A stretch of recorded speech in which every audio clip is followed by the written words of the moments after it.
नमस्कार दोस्तों, कृष्णवाणी चैनल में आपका स्वागत है। आज आपका फिर से जीवन बदल देने वाली एक और ज्ञान से भरी कहानी जीवन की तमाम छोटी बड़ी तमाम तरह की समस्याओं से परेशान इंसान को समाधान देगी। आज की हमारी कहानी है, एक लड़का निराश था और हिम्मत हार चुका था।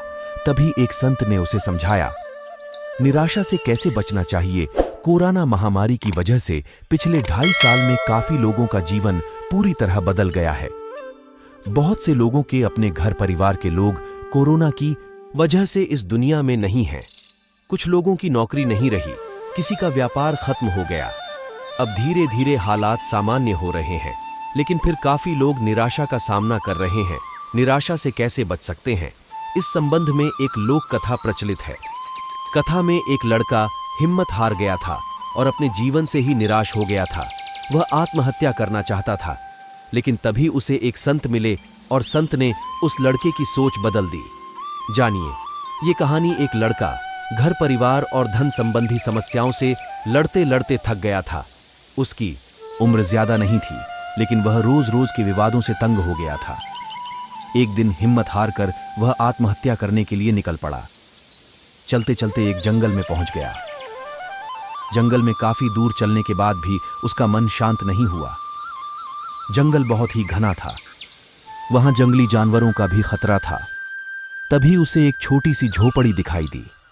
लड़के ने सोचा कि इस घने जंगल में झोपड़ी बनाकर कौन रह रहा है। अपनी जिज्ञासा शांत करने के लिए वह लड़का झोपड़ी की ओर बढ़ने लगा। झोपड़ी के पास पहुंचा तो उसे एक संत दिखाई दिए। संत ध्यान की मुद्रा में बैठे थे और उनके चेहरे पर शांति और प्रसन्नता दिखाई दे रही थी। लड़का संत के पास ही बैठ गया। संत ने लड़के को देखा तो उसका परिचय पूछा। लड़के ने कहा कि वह अपने जीवन में परेशान हो गया है और मरना चाहता है, इसीलिए इस जंगल में आया हूं ताकि किसी तरह से मैं अपना जीवन खत्म कर सकूं। संत ने लड़के की बातें सुनी और समझ गए कि कम उम्र में मिले तनाव के कारण ये बहुत ज्यादा निराश हो गया है। उन्होंने लड़के से कहा कि तुम्हें निराशा से बचना चाहिए। समस्याएं तो आती जाती रहेंगी, समय एक सा नहीं रहता है। संत ने लड़के को समझाने के लिए एक कथा सुनानी शुरू की। संत बोले, एक छोटे बच्चे ने एक दिन अपने घर में बांस का और एक कैक्टस का पौधा अपने घर के आंगन में लगाया। उसका बागवानी का नया नया शौक था। बच्चा रोज दोनों पौधों की एक समान देखभाल करने लगा। रोज सुबह शाम पानी देता, धूप छांव में पौधों का ध्यान रखता। काफी समय बीतने के बाद कैक्टस का पौधा तो पनप गया, लेकिन बांस का पौधे में कोई बदलाव नहीं दिख रहा था। बच्चा सोचता था कि कैक्टस को पनप रहा है, लेकिन ये बांस के पौधे को क्या हो गया है। बच्चा रोज ये बात सोचता, लेकिन वह निराश नहीं हुआ और रोज दोनों की पौधों की देखभाल करता रहा। थोड़ा और समय निकल गया, लेकिन कैक्टस की तुलना में बांस का पौधे में संतोषजनक प्रगति नहीं दिख रही थी। बच्चा अपने मेहनत में लगा रहा। कुछ समय के बाद एक दिन बांस का पौधा पनप गया और कुछ ही दिनों में बांस का पौधा कैक्टस से भी बड़ा हो गया। संत ने उस निराश लड़के से आगे कहा कि बांस का पौधा पहले तो अपनी जड़ें मजबूत कर रहा था, इसलिए उसे पनपने में समय लगा, लेकिन वह बच्चा भी अपनी कोशिशों में पीछे नहीं हटा, निराश नहीं हुआ। हमें भी अपने जीवन में 2 बातें ध्यान रखनी चाहिए।